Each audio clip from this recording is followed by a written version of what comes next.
타고난 재능을 가진 사람보다 강한 투지를 지닌 사람이 더 성공하는 이유는 자신이 해낼 것이란 걸 굳게 믿기 때문이죠. 노력파 배우 소피아 로렌의 말입니다. 꿈을 가진 청춘에게 나는 할 수 있다라는 믿음보다 더 뛰어난 재능은 없습니다. 배우려는 청춘 모두가 할 수 있다는 그 믿음을 흔들림 없이 지켜갈 수 있도록 국가장학금이 대학생 여러분의 힘이 되겠습니다. 11월 17일부터 12월 12일은 국가장학금 신청일입니다. 대학생 여러분, 국가장학금 꼭 신청하세요. 이 캠페인은 교육부와 한국장학재단이 함께합니다.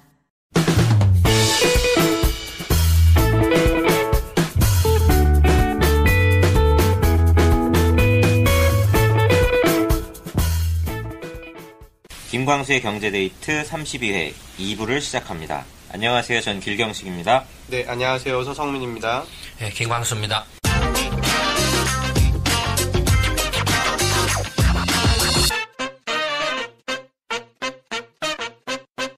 2018년 경제전망 세미나를 12월 30일 토요일 날 전문건설 공제회관 대회의실 4층에서 열립니다. 1부는 세계경제와 관련된 얘기를 하고 2부는 이제 한국경제와 부동산 시장에 대해서 김광수 소장님께서 이제 3시간 30분 정도 강연을 하는데요. 관심 있으신 분들은 김광수 경제연구소 포럼 다음 카페에 오셔서 안내문 읽으시고 김광수 경제연구소로 전화를 주시면 참여하실 수 있으니 많은 관심과 참여 부탁드립니다.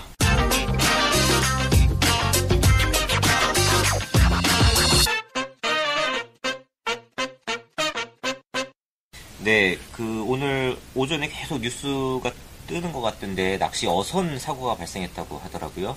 네, 이제 어제죠. 3일 오전 6시 12분에 인천시에서 네. 오전 6시예요? 네. 캄캄할 때인데? 이게 보니까 좋은 자리를 차지하려고 배들이 아침에 껌껌할 때 일찍 나가는구나. 월척 잡는 자리가 있어서 자리 선점하려고 그때 출발을 많이 한다고 그래요. 야, 사고 경위가 선창 1호인데요, 이름이. 낚싯배가 선창 1호인 거죠? 예, 인천시 옹진군 영흥대교 인근 해상에서 급유선하고 이제 충돌을 해서 전복이 됐다고 합니다. 그래서 이 사고로 승선원 22명 중 13명이 숨지고 2명이 실종되는 그런 사고가 발생했습니다. 근데 어두워서 충돌한 건가요? 뭐 때문에 충돌한 건가요? 일단 제가 본 기사에는 보니까 이 낚시 배가 그 서 있던 자리가 한 200m밖에 폭이 안 된대요. 그래서 굉장히 좀 좁은 데인데 그쪽은 거의 뻘까지 가깝지 않나요? 이렇게 만조 때나 좀 물이 들어오고 그런 거 아닌가요? 근데 이제 어쨌든 이렇게 배를 타고 나갔으니까 해안에서는 조금 거리가 1km 이상, 1.6km 정도 떨어진 곳이니까요. 1km라고 해도 워낙 저 인천 쪽은 이게 또 물이 많이 빠지는 데는 거의 1km 이상도 빠지기도 하니까요. 강만해서가 크니까. 근데 어쨌든 요 사고 난 자리가 폭이 한 200m 정도밖에 안 돼서 큰 배는 한 척밖에 못 지나가는 자리예요. 그러니까 뻘지대라도 이렇게 좀 깊은 데가 있어요. 그리 배가 다녀요. 네네. 그래서 정해진 자리가 거기밖에 없다 보니까 그런데 이제 이 낚시배가 천천히 가고 급유선은 크고 빠르니까 이게 뒤에서 따라오는데 이게 이제 어두워서 뒤에서 오는 것도 보이지도 않았다 그러더라고요. 그리고 뒤에서 이제 오던 배는 낚시배가 작으니까 당연히 자기네가 이렇게 지나가면 피하겠지 생각을 하고 그냥 쭉 직진을 해버린 거고. 야, 근데 무슨 경적이나 이런 걸 울리지는 않았나요? 그래서 이제 경찰이 지금 이 사고의 원인을 이제 선창1호하고 충돌한 급유선 추돌을 한 거네? 그냥 박아버린 거예요, 뒤에서. 뒤에서. 네. 급유선의 운항과실 쪽에 무게를 두고 있어가지고 그래서 이제 명진 15호더라고요. 그 급유선이 크기는 얼마나 됩니까? 336톤 정도. 좀 되게 큰 것 같아요. 크네. 예. 그래서 그 갑판원 한 명을 또 구속영장을 신청한다고 이렇게 신문에서는 나오고 있네요. 이게 그래서 뉴스 관련해서 이제 여러 가지 소식들을 좀 읽어보니까 문제의 쟁점이 되는 부분이 몇 가지가 있는 것 같아요. 지금 추돌을 했다고 해도 지금 22명 중에 13명이 사망을 했다라는 게 너무 지금 사망자가 많지 않냐 이거예요. 이제 승선 정원이 22명인데 이제 낚시객들이 20명 정도 정도였다고 하더라고요. 그래서 이제 22명 정원 꽉 채웠는데 이제 이게 통상적으로는 이제 손님을 더 많이 태우고 뭐 이런 문제가 아니라 정상적인 그런 운행이었다고 하더라고요. 이게 보니까 낚시배라는 게 그 무슨 유람선 이런 거 좌석이 있어서 안전벨트가 있는 게 아니라 옆에 쪽에 이렇게 쫙 간이 좌석처럼 만들어 놓고 이렇게 앉아 있잖아요. 그러니까 퉁 치면 바로 그냥 날아가 버리니까 이 산 사람 중에도 그 날아가서 산 사람이 있더라고요. 또 배 안쪽에 있다가 그 에어 이쪽에 에어포켓 쪽에 있다가 산 사람이 있고. 근데 이게 그런 초반에 튕겨 나갔는데 지금 엄청 춥잖아요, 아침에. 그러니까 그 날씨 때문에 또 구명조끼를 안 입은 사람들이 아마 실종되거나 사망한 그런 안전사고네. 네. 일종의 안전불감증. 추도는 어떻게 했다고 해도 네. 안전사고로 인해서 이제 사망자가 많이 늘어난 거라고 이렇게 되는 거네요. 그래서 지금 사실 이 22명이라는 정원이 뭐 불법은 아니라고 하는데 원래 이 배의 정원은 5명밖에 안 됐다 그래요. 5명짜리 배인데 이걸 이제 개조를 해서 22명이 탈 수 있는 배를 개조를 한 거고, 이제 정부에서는 이 어촌의 어떤 그 수익 사업 같이 이렇게 낚시배를 하도록 조금 이렇게 규제 같은 것도 풀어주고 이렇게 하면서 그런 사업들이 좀 이렇게 생겨났던 것 같아요. 참.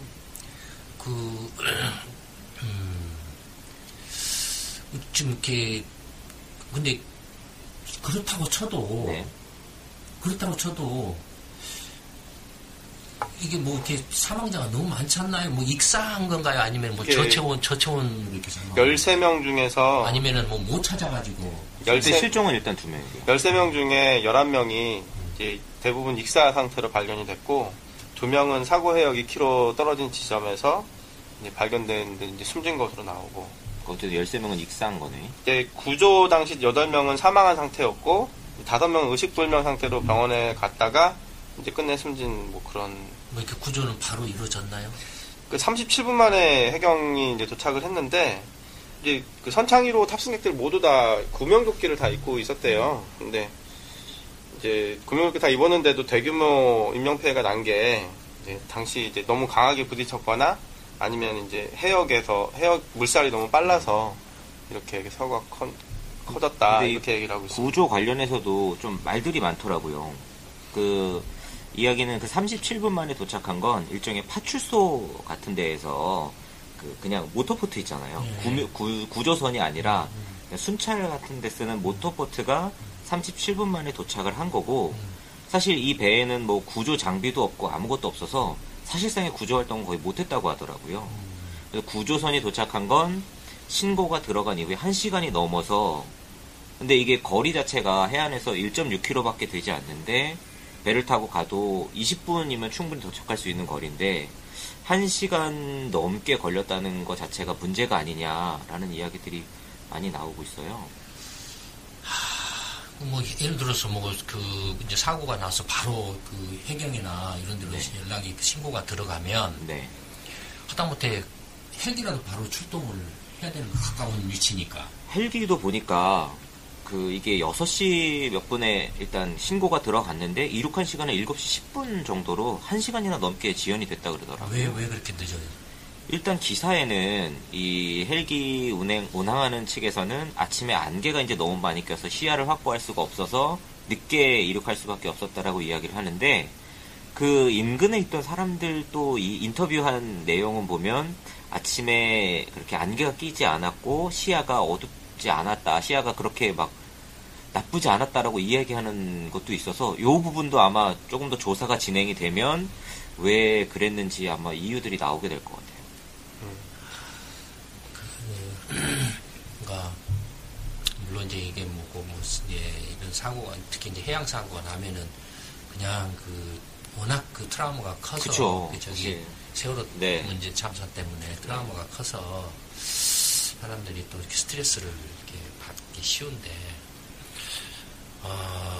저번에도 한번 잠시 말씀드렸던 것 같은데, 그러니까 세월호 참사가 해경 숫자가 모자라서 일어난 거냐? 아니죠.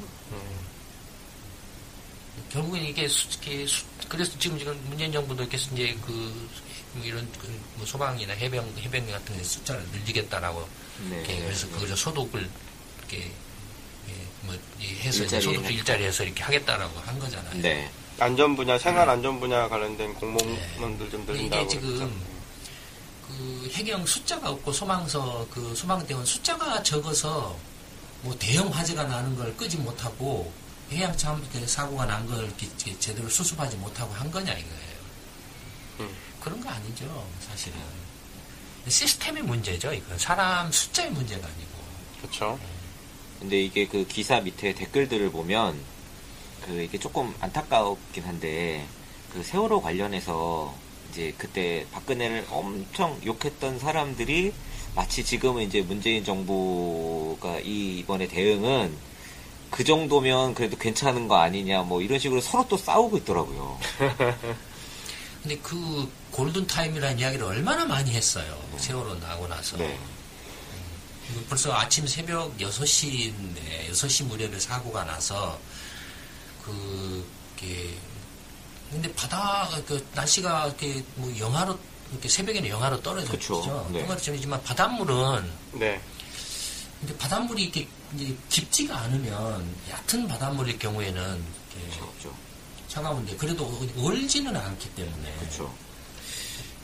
근데 이제 저체온증을 유발할 수 있는 그 온도가 이제 한 10도, 영상 10도 정도로 해서 이게 좀 바닷물이 꽤 찼나 봐요. 구명조끼를 다 입고 있었다라고 하면 그래도 적어도 사고가 났을 때 어쨌든 간에 그 급유선 네. 쪽에도 뭐 어쨌든 사람이 어느 정도는 있었을 거 아니에요. 급유선 쪽인데 사람이 그렇게 많지 않았던 것 같아요. 제 기사 본 경우에 2명인가? 그렇게밖에 안 된다고 그랬던 것 같아요. 그래? 네. 어쨌든 간에 사고가 나가지고 신고를 받아서 1시간 넘게 구조선이나 뭐 헬기가 이렇게 출동하지 못했다라는 건 이건 시스템의 문제라고밖에 볼 수 없어요. 근본적으로 이런 시스템을, 그러니까 아까 일부에서도 말씀드렸던 것처럼 이 정부 산하기관뿐만 아니라 이 정부 부분도 이 시스템을 근본적으로 바꾸지 않으면 문제 해결을 하기 힘들어요. 예전에 군대 있을 때 보면 왜 돌아가면서 5분 대기조라는 걸 하잖아요. 네.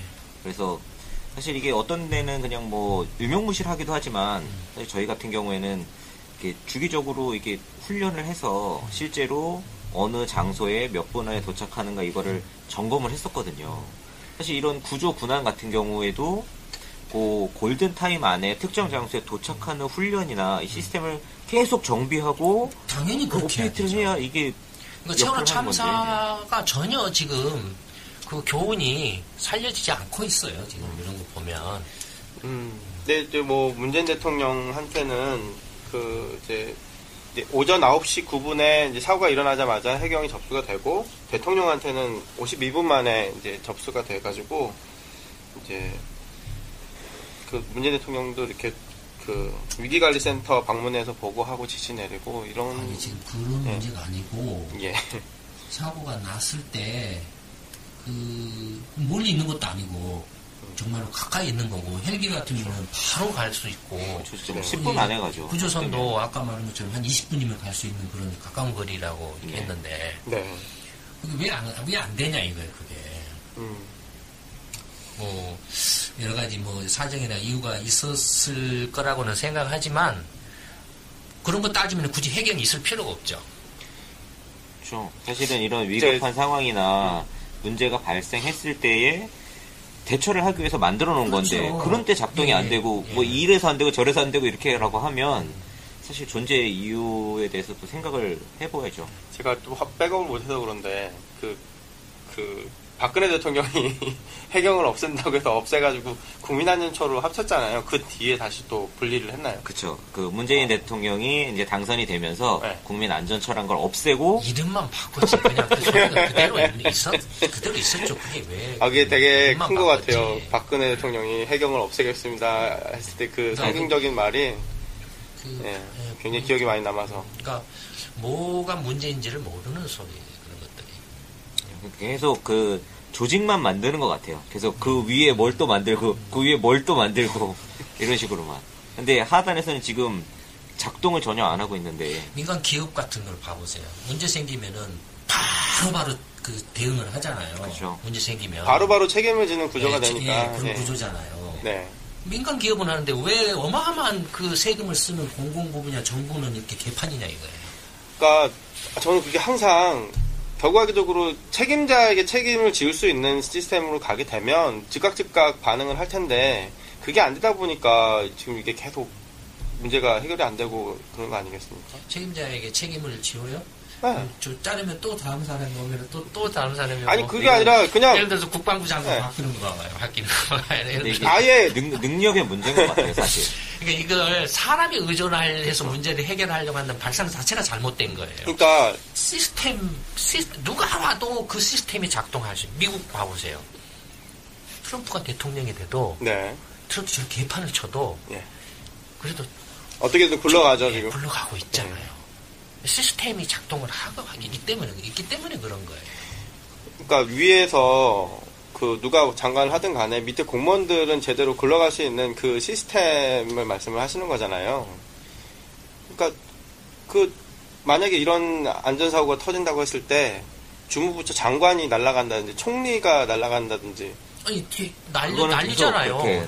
날리고 있어요. 대통령이 날아간다든지 대통령이 임기가 정해져 있으니까 그 임기 동안에 무슨 짓을 하더라도 그 계속 임기도 내내는 뭐 박근혜야 뭐 탄핵을 당했지만 그 임기가 정해져 있기 때문에 그 밑에 있는 사람들은 오히려 더 호의호식한 게 아닌가. 이런 안전사고가 앞으로 갈수록 급증할 거예요. 왜냐하면 이제 그 고령화돼가지고 은퇴 세대들이 이제 기하급수적으로 늘어나고 있어요. 네. 이 은퇴 세대들이 할 일이 없는 거예요. 산에 등산 가거나, 동호회 같은 데 가서 이제 산에 가거나, 낚시 가거나, 자전거 타거나 뭐 하거나 할 거예요. 그렇겠죠. 굉장히 이런 안전사고들이 이제 더 크게 빈발할 가능성이 아주 높아요. 안 그래도 좀 조금만 충격만 가도 바로 골절상 있고 막 그런데. 그러니까 이런 경우에 이걸 누구 이렇게 장관을 한 사람을 이렇게 바꾼다라 그래서 해결되냐 이거예요. 그 다음에 사람을 늘린다라고 그래서 지금 예를 들어서 국방부를 봐봐요. 저 군인 숫자가 모자라서 저 개판입니까? 아니죠. 장관 장군들 숫자만 별들은 미국보다 더 많다고 그러잖아요. 그러니까요. 그러니까 이 시스템의 문제예요 지금. 그러니까 이 시스템의 문제를 하면 말귀를 못 알아듣는 것 같아요. 좀 애매한 표현이라고 생각하는 것 같아요. 저게 시스템 문제가 뭔 말인지 그러니까. 이렇게 생각하는 것 같아요. 제가 느끼기에는. 네. 이런 사람들이 정치를 하고 관료가 돼 있고 장관을 하고 국가를 경영한다고 지금 있는 것 자체가 지금 문제라고 생각을 해요. 이게 너무 답답해요. 사실 지금 제 아들도 지금 이제 군대 해병대가 있죠. 군대 갔죠. 불안해요, 사실 솔직하게. 여러모로 불안해요. 부모 입장에서. 믿을 수가 없어요, 이게. 그쵸. 네. 지금 이제 지난주에 지금도 그 부대에서 편지가 왔어요. 부대에서요? 네, 이제 부대장이 편지를 보냈어요. 아, 중대장이 보냈군요. 네, 부대장이 보냈죠. 네, 이제 아마 그 자기 부대원들 부모들한테 다 보낸 것 같아요. 왜 보낸지 아세요? 왜 보냈나요? 구타사. 여전히 구타 사고가 이렇게 근절되지 않고 있다. 그래서 사고가 구타 사고로 해서 좀 문제가 있었잖아요. 네. 윤일병 사건. 해병대는 또 좀 더 심하죠. 네. 그래서 이렇게 근절하려고 노력을 이렇게 하는데 이렇게 좀 집에서도 부모들이 자녀들한테 이렇게 고참이 됐든 뭐 신참이 됐든 이렇게 구타 사고가 일어나지 않게 좀 잘 이야기 좀 해달라 뭐 이런 식의 이제 편지가 왔어요. 참. 그러니까 그 위에가 썩어 있는데, 그렇죠. 위에가 썩어 있고 그 다음에 구타 사고의 상당 부분은 위에 장교급들 간부들한테서 비롯돼요. 그 중대장이 구타 사고 고창을 갈고요. 왜 이렇게 그 쫄따구들을 관리를 못해? 그 자기 편하려고 이제 분대장을 이렇게 갈구는데, 그럼 분대장은 그 상병들을 갈구거든요. 그러면은 이제 이등병일정은 줄줄이사탕으로 그렇게 가죠. 그러니까 그 장교들, 간부들의 그 사고 방식 자체가 지금 근본적으로 바뀌지 않는 한은 네.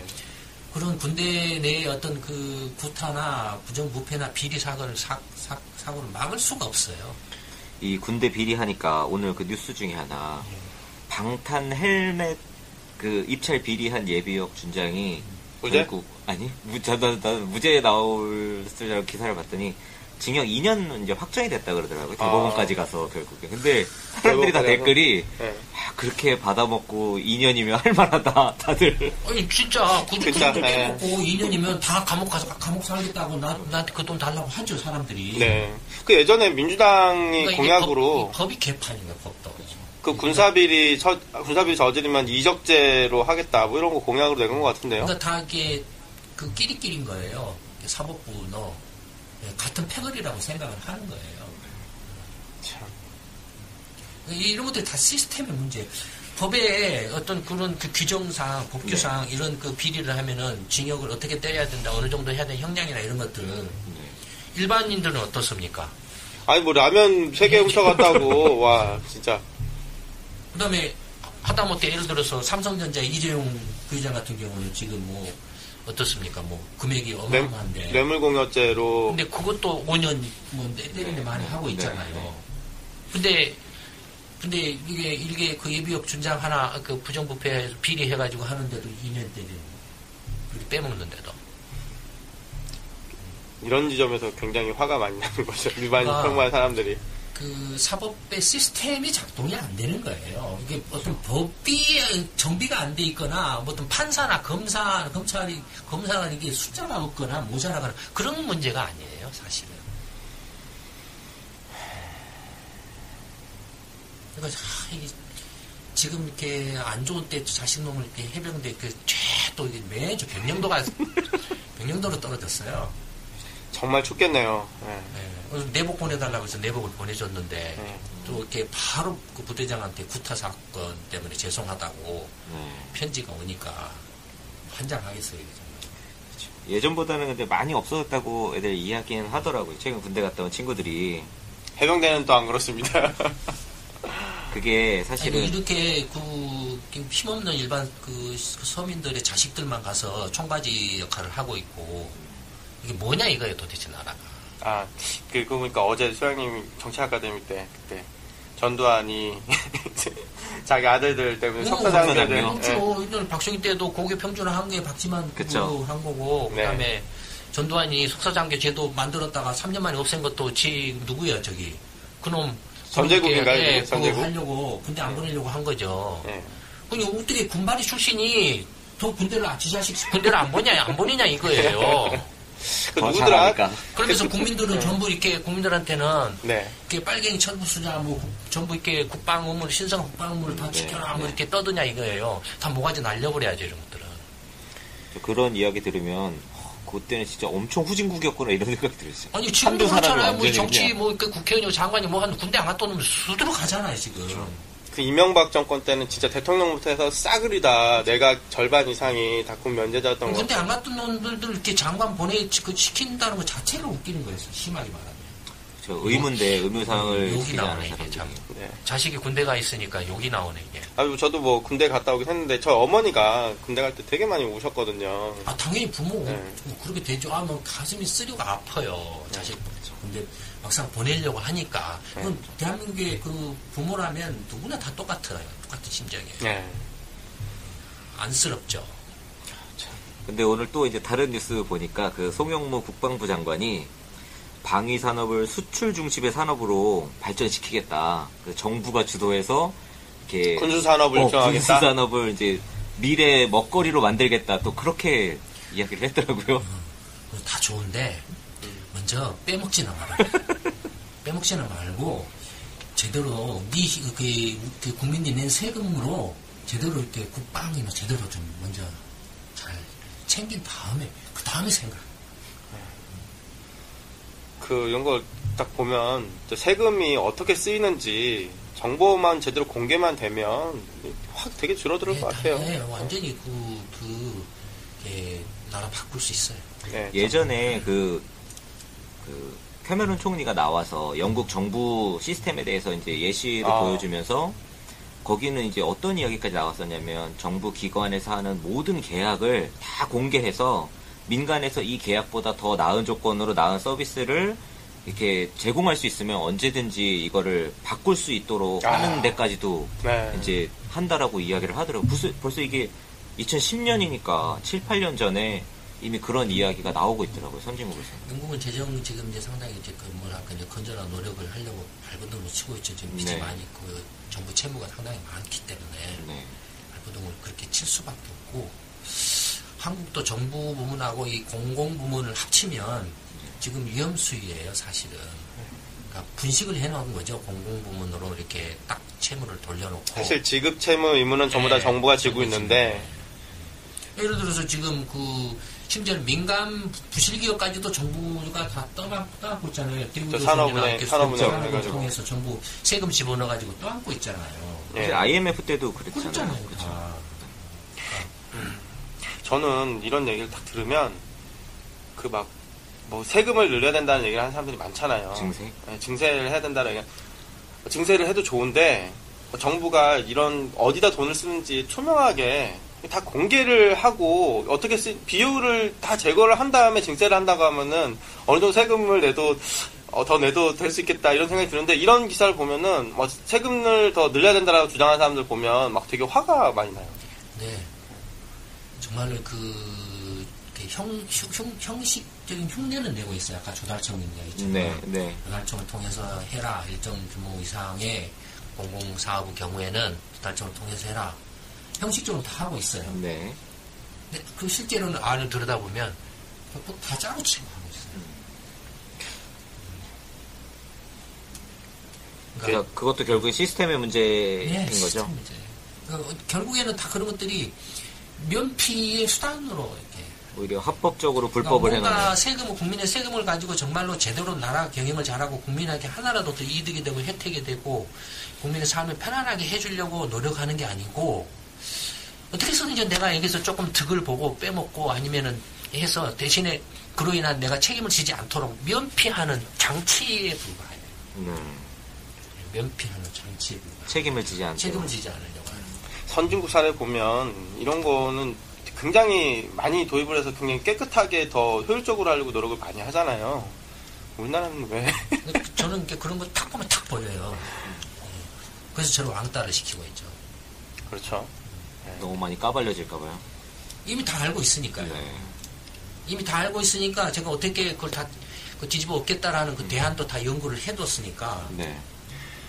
정책 아카데미에서 맛보기를 보실 수가 있습니다.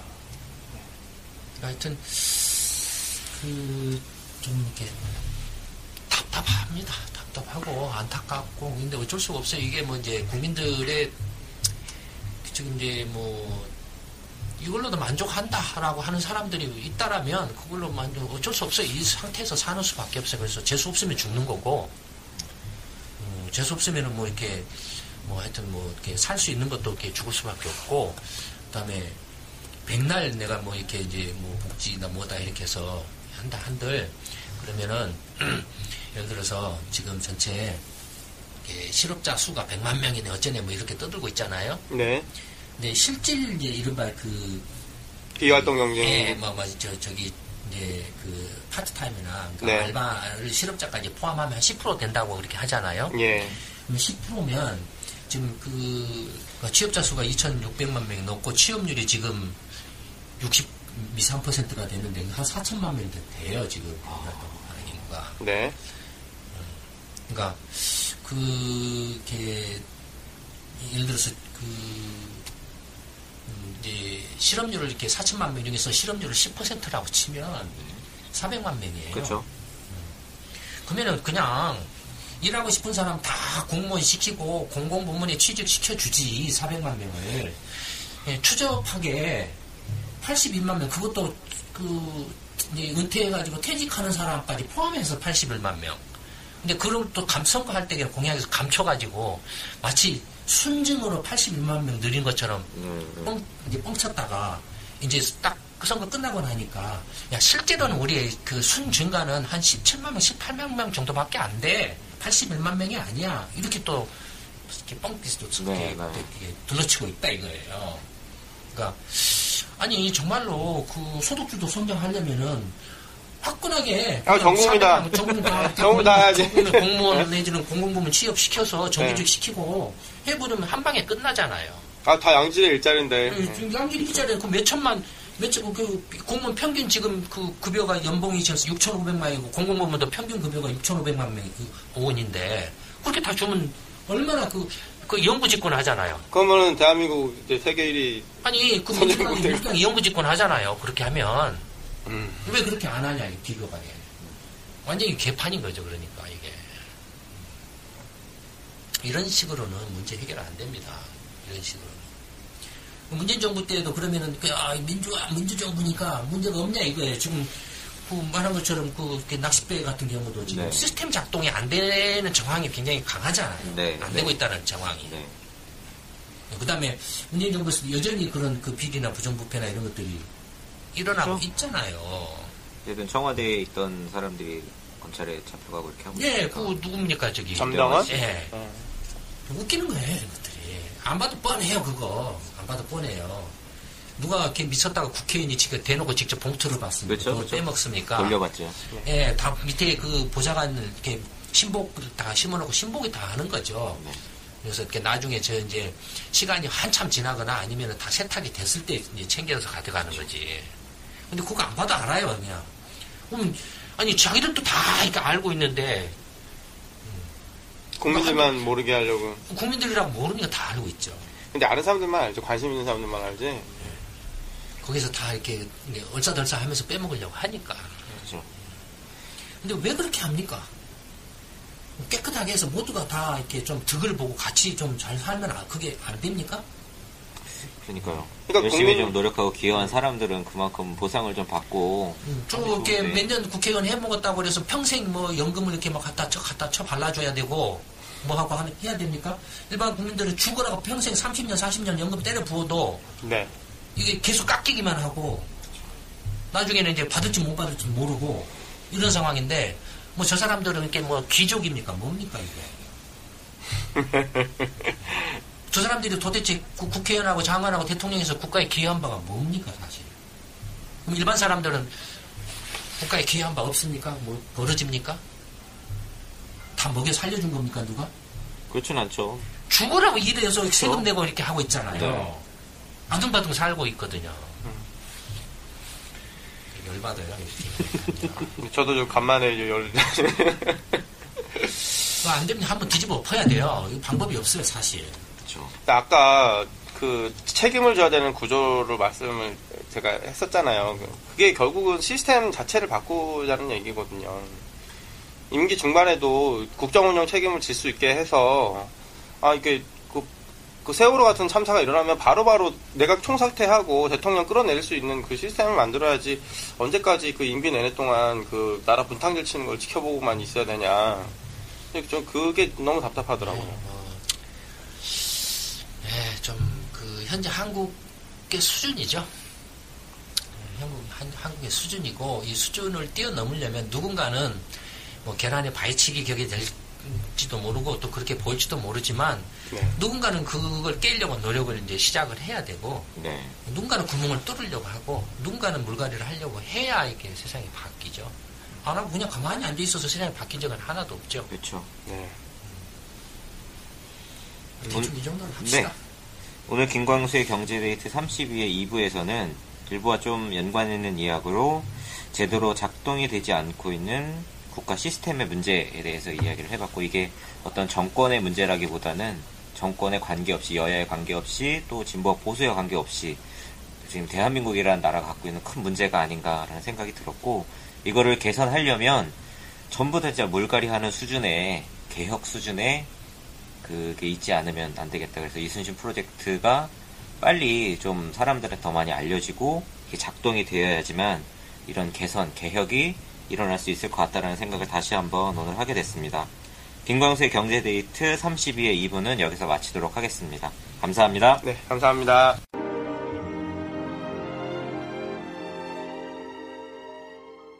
이순신 프로젝트 정책 아카데미는 평범한 직장인, 가정주부, 자영업자, 전문직 종사자, 교수, 대학생 등 다양한 분들이 함께하고 있습니다.